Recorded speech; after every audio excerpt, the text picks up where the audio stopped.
দেখছ কইতে কইতে কুরবানির টা পড়লো। আরে লাগে এই দিন কি বেড়া কুরবানি টাকাও। আরে কুরবানি মানে ছেলেকে খুশির দিন। আরে এবার আমার বাপে হাটের সবচেয়ে বড় গরুটা কিনবো। আরে এবার আমার বাবা সবচেয়ে বড় গরুটাই কিনবো। এলাকার মানুষকে দেখাই তুইব না, মানুষকে ওই সবচেয়ে বড় গরুটাই আমাকে। কিনে দেবো তো কি খবর? কুরবানি দিবি না? হ্যাঁ দিমু, এবারকে আমরা একটু ছোট গরুই দিমু।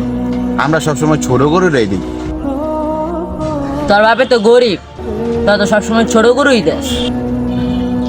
হ্যাঁ তোর তো গরিবই, বড় করে দেওয়া চিন্তা করা করিস না। কি রে ভাই, তোরা এটা কি কইলি? কেন আমি যা কইছি আমি ঠিকই কইছি। কি রে ভাই, কুরবানি কি মানুষকে দেখানো লিগা নাকি? কেন বড় গরু কিনলে সমস্যা কি? আরে ভাই, সমস্যা বড় গরুতে না, সমস্যা হইলো নিয়তে। কুরবানি হইলো আল্লাহর সন্তুষ্টির জন্য, মানুষকে দেখানোর জন্য না। তাহলে কি ছোট করে দিলে কি কোরবানি হইব?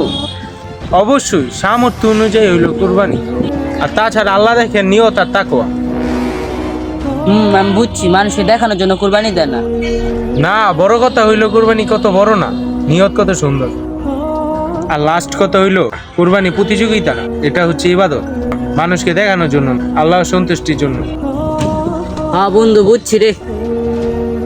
আর বন্ধু তুই আমার মাফ করে দিস, অনেক ছোট করে কথা বলছি। ও বন্ধু, আমি অনেক ছোট করে কথা কিছু জানে মাফ করিস আমাকে। আচ্ছা বন্ধু বাদ দে, চল আমরা হাটে যাই, কিন্তু আমার তো টাকা নাই। দূর বেড়া আমি আসি না, চল আমি টাকা দিব না, আয় হাটে যাই।